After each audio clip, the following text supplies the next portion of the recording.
ठीक है, आप सभी को पता है कि इकोनॉमिक्स हम लोग पढ़ रहे हैं। इकोनॉमिक्स का दूसरा चैप्टर भारतीय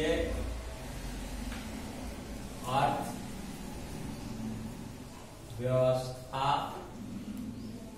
के क्षेत्रक, ये आपका शीर्षक है टॉप दूसरे सेशन का। इसमें आर्थिक क्रिया क्या है, आर्थिक क्रियाओं का क्षेत्रक के बारे में हम लोगों ने पढ़ा। आर्थिक थोड़ा सा ताजा कर देते हैं आपको। आर्थिक क्रियाएं, आर्थिक क्रियाओं के क्षेत्रक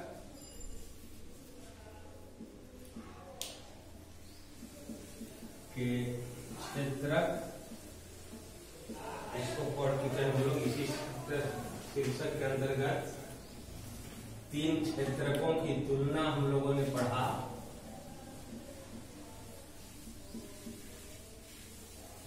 आप ताजा करते जाओ अपना, थोड़ा दिमाग, 2 दिन बंद हो गया क्लास। क्षेत्रकों में ऐतिहासिक परिवर्तन,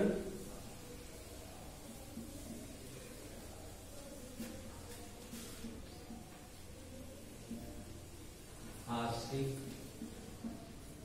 परिवर्तन,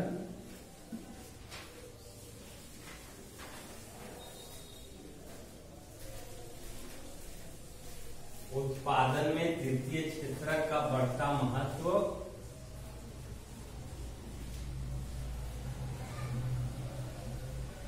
तृतीय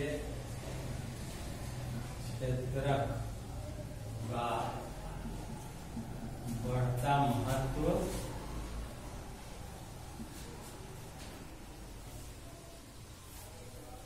अधिकांश लोग कहाँ नियोजित हैं,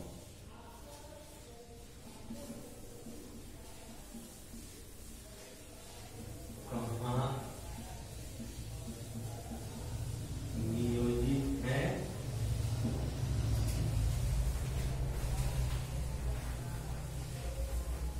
अतिरिक्त रोजगार का सृजन कैसे हो,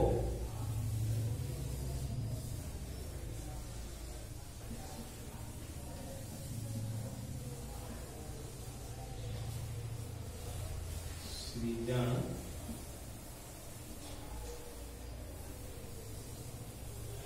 कैसे हो,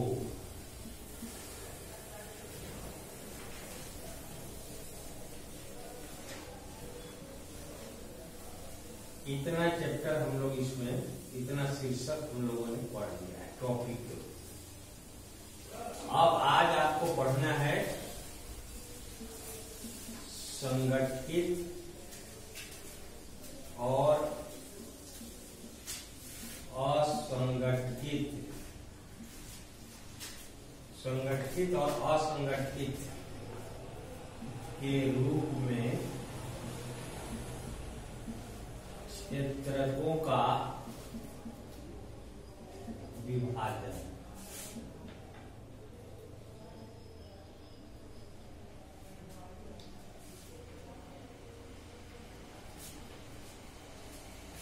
यहां ध्यान दीजिए, पहले हम लोगों ने आर्थिक क्रियाओं को 3 आधार पर बांटा था। प्राथमिक क्षेत्रक, द्वितीय क्षेत्रक और तृतीय क्षेत्रक। आज हम लोगों को आर्थिक क्रियाओं को उनके स्वभाव क्या रहता है कि जो नियोक्ता है, नियुक्त लोग हैं, जो कार्यरत श्रमिक है, उनके कार्य करने का क्या स्वभाव है, उनके कार्य की अवधि क्या है, कितने उनके कार्य सुरक्षित हैं, आदि के आधार पर हम क्षेत्रकों को, आर्थिक क्रियाओं को 2 भाग में बांटते हैं, संगठित और असंगठित।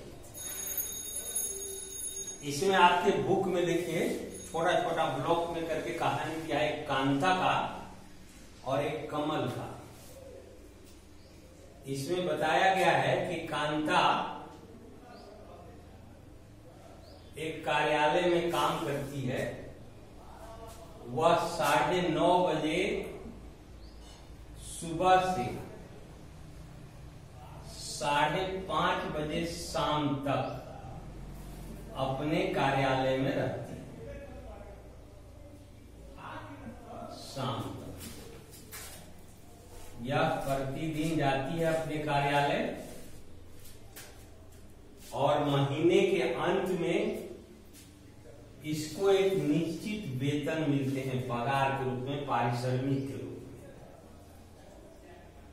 रविवारों को इसकी छुट्टी रहती है। अन्य जो पर्व त्योहार होते हैं उसमें भी इसकी छुट्टियां रहती है और जिस दिन छुट्टियां रहती है इसको सवैतनिक अवकाश मिलता है, उस दिन का भी वेतन इसको मिलता है। छुट्टियों के वेतन नहीं कटते।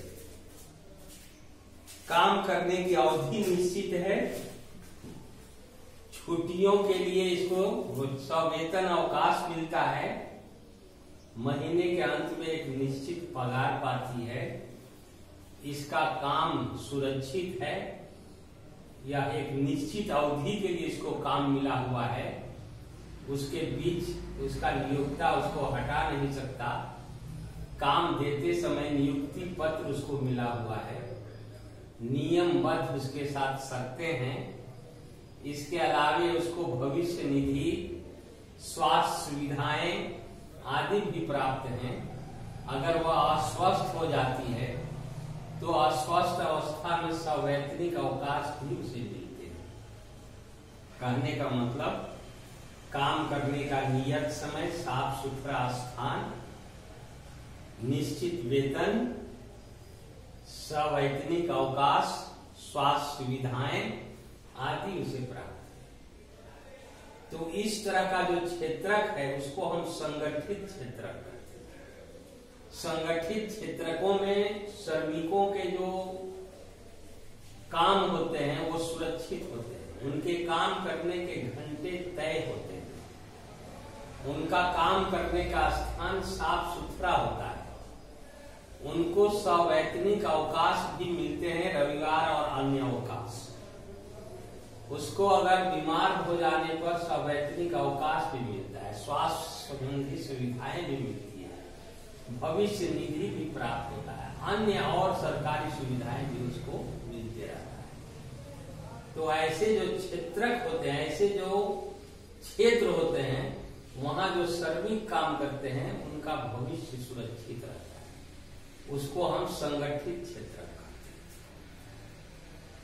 संगठित क्षेत्रक में जितने क्षेत्र आते हैं उसमें सरकारी नियम और कायदे लागू होते हैं। सरकार के तहत चलने वाले श्रमिकों को सुरक्षित रखने के जितने नियम हैं सभी का पालन इसमें किया जाता है, इनको एक नियुक्ति पत्र दिया जाता है। लेकिन दूसरा उदाहरण लेते हैं हम कमल का। कमल नाम का व्यक्ति कांता का पड़ोसी है। वह बगल में किराना दुकान है उसमें काम करता है। किराना दुकान में काम करने के लिए उसे सुबह 7:30 बजे से जाना पड़ता है सुबह में दुकान, और शाम को 8 बजे उसे छुट्टी मिलती है। साथ में वह दुकानदार जिसको कमल जहां काम करता है उसको नियुक्ति पत्र वगैरह कुछ नहीं दिया है। कभी कभी उसे अतिरिक्त समय पर भी काम करने पड़ते हैं। उसे संडे आदि का, रविवार आदि का कोई छुट्टी नहीं प्राप्त होता। अगर किसी दिन वह छुट्टी कर लेता है तो उसका वेतन उस दिन का कट जाता है, सवैतनिक अवकाश उसे नहीं मिलता, उसका भविष्य निधि भी नहीं कटता है और न ही उसे स्वास्थ्य आदि सुविधाएं प्राप्त है और न बीमार होने पर उसको कोई सवैतनिक अवकाश मिलते हैं। नियुक्ति पत्र वगैरह भी उसे नहीं मिला हुआ है। इसका मालिक जब चाहे उसे निकाल सकता है।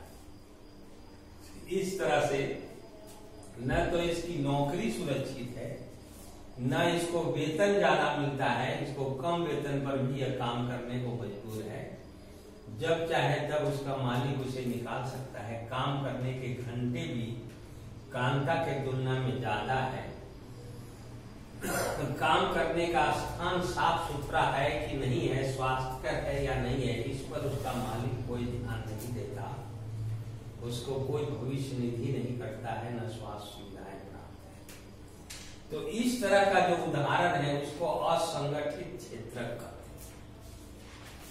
तो आज भारत में असंगठित क्षेत्रों में जो श्रमिक कार्य करते हैं उनकी स्थिति बहुत दयनीय है।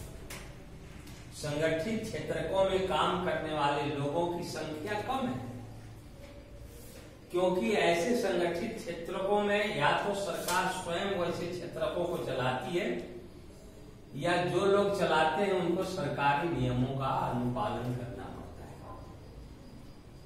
लेकिन असंगठित क्षेत्र हमारे यहाँ बहुत अधिक है, लंबे चौड़े क्षेत्र में फैले हुए हैं।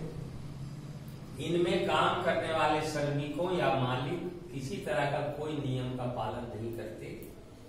अगर सरकार के द्वारा कुछ नियम बनाए भी गए हैं तो उनका पालन धरातल पर नहीं हो पाता है। दूसरे तरह से हम कह सकते हैं कि असंगठित क्षेत्र में श्रमिकों का शोषण होता है, उनके मजबूरी का फायदा उठाया जाता है। इस प्रकार संगठित और असंगठित क्षेत्र में हम आर्थिक क्षेत्रों को विभाजित करते हैं। तो संगठित क्षेत्र में बड़ी बड़ी इकाइयां आती हैं जिसमें सवैतनिक अवकाश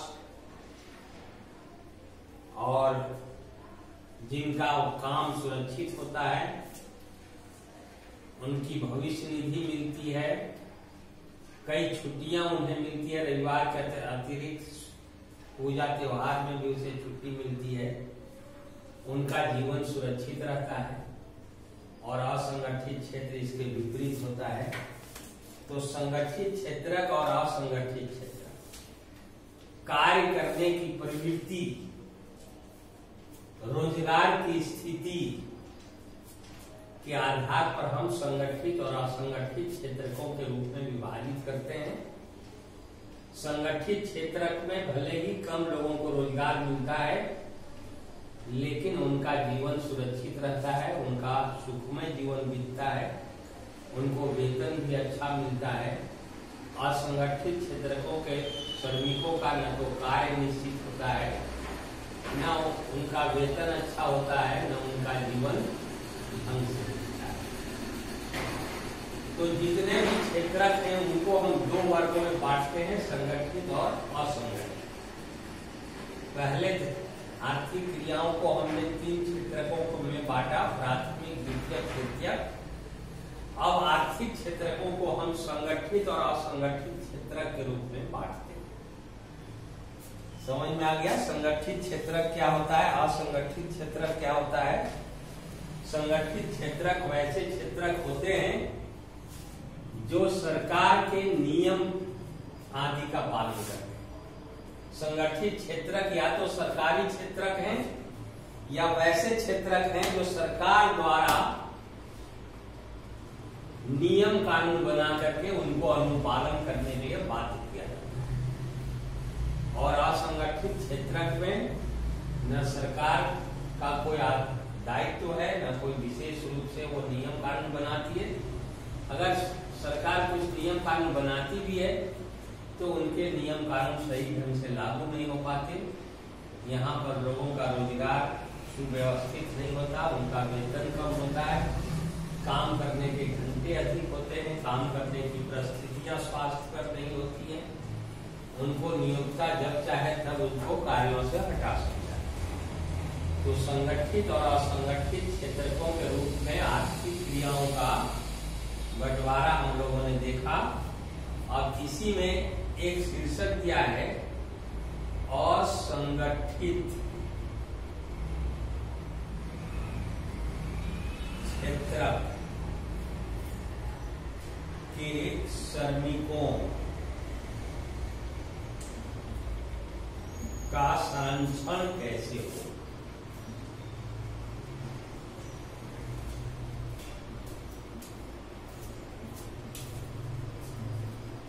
ये इसी शीर्षक के अंतर्गत डाल दिया है अगला शीर्षक कि असंगठित क्षेत्र के श्रमिकों का संरक्षण कैसे हो।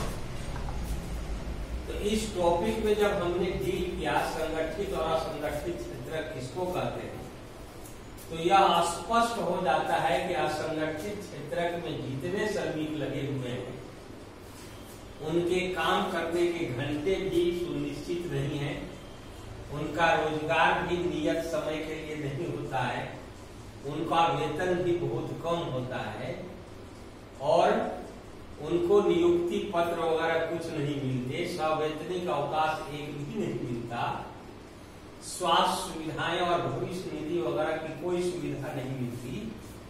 तो इसका मतलब ये हुआ कि असंगठित क्षेत्र में काम करने वाले श्रमिक बहुत ही दयनीय स्थिति में रहते हैं, वे बहुत निम्न स्तर के गरीबी में जीवन बिताते हैं, वे मजबूर होते हैं ऐसे क्षेत्रों में काम करने के लिए।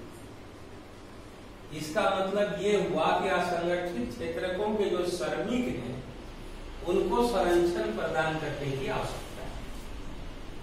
तो हम उनको संरक्षण कैसे प्रदान कर सकते हैं? इसके लिए सरकार को प्रतिबद्ध होना चाहिए कि असंगठित क्षेत्रों में भी संगठित क्षेत्र की तरह नियम कानून लागू हो। असंगठित क्षेत्र के श्रमिकों का भी एक निश्चित समय के लिए कार्य सुनिश्चित किया जाए, काम करने के घंटे तय किए जाएं, काम करने के जो स्थान है वो स्वास्थ्यकर हो, आदि की व्यवस्था करनी चाहिए। असंगठित क्षेत्रों में बहुत लंबा क्षेत्र आता है और 1990 के बाद यह देखा जा रहा है, 1990 के बाद ध्यान से समझिए इसको, कि 1990 के बाद यह भी देखा जा रहा है कि बहुत से संगठित क्षेत्र के श्रमिक बेरोजगार हो जा रहे हैं, संगठित क्षेत्रों से उनको निकाल दिया जा रहा है और निकाले जाने पर एक बड़ी संख्या में निकाले जा रहे हैं और वे भी असंगठित क्षेत्र में काम करने के लिए बाध्य हो जाते हैं और उनका जीवन भी असंगठित क्षेत्र के श्रमिकों से और बदतर हो जाता है। असंगठित क्षेत्रों में बहुत लंबा चौड़ा आता है श्रमिकों का। जैसे कृषि क्षेत्र में अगर लेते हैं तो भूमिहीन जो कृषक मजदूर है के अलावे छोटे किसान या सीमांत किसान जिसको कहते हैं वे भी इसके अंतर्गत आ जाते हैं। बहुत तरह के ग्रामीण क्षेत्र में और भी लोग हैं जो कार्य करते हैं, जैसे लोहार है, बढ़ई है, सोनार है, जुलाहा है, मछली मारने वाला है, शिकारी है, ये सारे लोग असंगठित क्षेत्र के अंतर्गत आते हैं। ऐसा नहीं है कि केवल ग्रामीण क्षेत्रों में असंगठित क्षेत्र आता है, शहरी क्षेत्रों में भी आता है। शहरी क्षेत्रों में जितने लघु उद्योग में काम करने वाले श्रमिक हैं सब इसके अंतर्गत आते हैं। कपड़ा मिल में काम करने वाले जितने श्रमिक हैं सब असंगठित क्षेत्र के उदाहरण। इसके अलावे सड़क निर्माण कार्य में लगे श्रमिक, भवन निर्माण कार्य में लगे श्रमिक, बिजली लगाने वाले या मरम्मत करने वाले कार्यों में लगे श्रमिक, ये सारे असंगठित क्षेत्र के श्रमिक। तो बहुत ज्यादा मात्रा है असंगठित क्षेत्र के श्रमिकों की। संगठित क्षेत्रों की तुलना में असंगठित क्षेत्रों के श्रमिकों की संख्या बहुत लंबा है। इसलिए सरकार को विशेष रूप से ध्यान देना चाहिए कि असंगठित क्षेत्रों के श्रमिकों का शोषण अधिक न हो, उनके काम करने के घंटे, उनके न्यूनतम मजदूरी आदि तय की जाए। ग्रामीण क्षेत्रों में सीमांत किसानों के, छोटे किसानों के उत्पादनों को बेचने और खरीदने की व्यवस्था की जाए और सरकार ऐसा कर भी रही है। वो न्यूनतम समर्थन मूल्य पर कृषकों के उत्पादन को खरीदती है और जन वितरण प्रणाली के द्वारा गरीबों तक सस्ते दाम पर अनाज पहुंचाती है। कुपोषण को दूर करने का प्रयास करती है, गरीबी दूर करने का प्रयास करती है, कई तरह के कार्यक्रम चला रही है जिससे कि असंगठित क्षेत्रों के श्रमिकों का संरक्षण हो सके। तो इस तरह से असंगठित क्षेत्र के श्रमिकों का संरक्षण होना चाहिए, क्योंकि उनका शोषण आज बहुत अधिक है। इनके शोषण में कमी आने के लिए इनका संरक्षण बहुत जरूरी है। एक लास्ट शीर्षक इस पाठ में है, क्या समय बता रहा है? 10 मिनट बाकी है तो हो ही जाएगा। एक और टॉपिक इसमें लास्ट टॉपिक बचा है आपका स्वामित्व मित्व, स्वामित्व आधारित क्षेत्र। इसमें 2 दिया है, सार्वजनिक और निजी क्षेत्र। इसको ध्यान दीजिए, स्वामित्व आधारित क्षेत्र। स्वामित्व जहां की नाम से स्पष्ट है, स्वामित्व माने मालिकाना हक। किसका हक है उस क्षेत्र पर? तो स्वामित्व के आधार पर क्षेत्रकों को देखा जाए तो 2 वर्गों में रखा जाता है, सार्वजनिक और निजी। सार्वजनिक क्षेत्रक और निजी क्षेत्रक। देखिए, पहले आधार पर हमने आर्थिक क्रियाओं को 3 भाग में बांटा था, प्राथमिक, द्वितीयक और तृतीयक। दूसरे आधार पर आर्थिक क्रियाओं को हमने 2 भाग में बांटा, संगठित और असंगठित। अब तीसरे आधार पर आर्थिक क्रियाओं को हम लोग बांट रहे हैं स्वामित्व के आधार पर, जिसमें हम सार्वजनिक और निजी क्षेत्रक के रूप में बांटते हैं। सार्वजनिक क्षेत्रक क्या है और निजी क्षेत्रक क्या है, इसको समझिए। वैसे क्षेत्रक या वैसी आर्थिक क्रियाएं, वैसे उद्योग धंधे जिनका स्वामित्व सरकार के अधीन होता है, जिनको संचालन करने का अधिकार, घाटे मुनाफे का दायित्व, सेवा का वितरण सारा कुछ सरकार करती है, तो उसको हम सार्वजनिक क्षेत्र का क्षेत्रक कहते हैं। सार्वजनिक क्षेत्र के क्षेत्रक का स्वामित्व सरकार को, उसके सेवा का वितरण का अधिकार सरकार को, उसके घाटे मुनाफे संचालन का अधिकार सरकार को होता है। इसके अंतर्गत आप पोस्ट ऑफिस को ले सकते हैं। पोस्ट ऑफिस जो है आपका सरकार के नियंत्रण में पूर्ण रूप से है, रेलवे है, शिक्षा विभाग है, प्राथमिक शिक्षा का अधिकार ये सरकार के तहत आता है।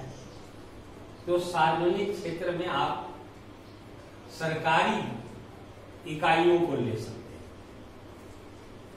और निजी क्षेत्रक के रूप में वैसे क्षेत्रक आते हैं जो किसी एक व्यक्ति या कंपनी का अधिकार जिन क्षेत्रकों पर होता है, उसको निजी क्षेत्रक।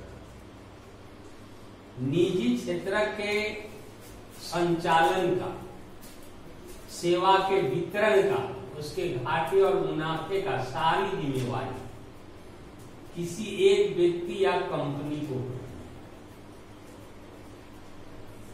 सार्वजनिक क्षेत्र में पोस्ट ऑफिस, रेलवे आदि आते हैं, और निजी क्षेत्रक में Tata iron and steel company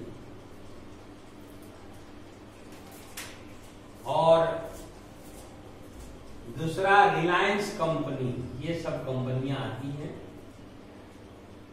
ये निजी क्षेत्रक। सार्वजनिक क्षेत्रक में उसी तरह से संगठित क्षेत्रक भी कह सकते हैं सार्वजनिक क्षेत्रक को, और निजी क्षेत्रक को असंगठित क्षेत्रक भी कह सकते हैं।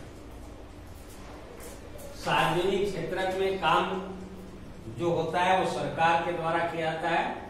कुछ ऐसे क्षेत्रक हैं जो यह माने जाते हैं कि इन सारी सेवाओं का सारे लोगों तक पहुंचाना सरकार का जिम्मेवारी है, सरकार के अधिकार क्षेत्र में आते हैं, क्योंकि अगर वो सरकार ऐसा नहीं करेगी तो जो गरीब तबके के लोग हैं, सारे जो देश भर के लोग हैं, सबको उन सुविधाओं से वंचित रहना पड़ेगा।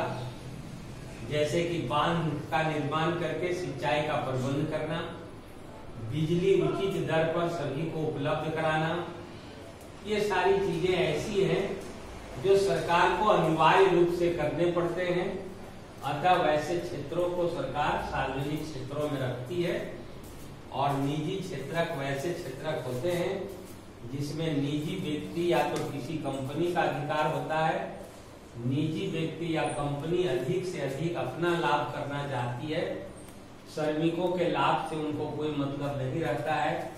श्रमिकों को असंगठित क्षेत्र की तरह वो रखते हैं, न तो उन्हें नियुक्ति पत्र मिलता है, न काम करने के घंटे वहां निश्चित होते हैं, न उनको एक निश्चित वेतन मिलता है, न उसके रोजगार की गारंटी रहती है, और न ही उन्हें काम करने के साफ सुथरे वातावरण प्रदान किए जाते हैं, और उन्हें कोई नियुक्ति पत्र भी नहीं मिलता है। इस तरह से निजी क्षेत्र को हम असंगठित क्षेत्र के अंतर्गत ही गिनते हैं और सार्वजनिक क्षेत्र को हम संगठित क्षेत्र के अंतर्गत गिनते हैं। तो इस तरह से आर्थिक क्रियाओं को हम लोग 3 आधार पर बांटते हैं। पहला हमने बांटा था प्राथमिक, द्वितीयक और तृतीयक आर्थिक क्रियाओं के 3 आधार। दूसरा आधार संगठित और असंगठित। तीसरा आधार स्वामित्व पर आधारित सार्वजनिक और निजी क्षेत्र। इस तरह से ये लेसन आपका कंप्लीट होता है आज। अगले दिन हम लोग तीसरा लेसन पढ़ते हैं, उसके बाद फिर नागरिक शास्त्र शुरू करेंगे। 3 लेसन कम से कम पढ़ा देते हैं आपको। मुद्रा और साख अगले दिन हम लोगों का लेसन कल रहेगा, मुद्रा और साख। तो मुद्रा और साख हम लोग कल पढ़ेंगे। आज आपका दूसरा चैप्टर खत्म हुआ, आप लोग उसका नोट्स बनाते रहेंगे।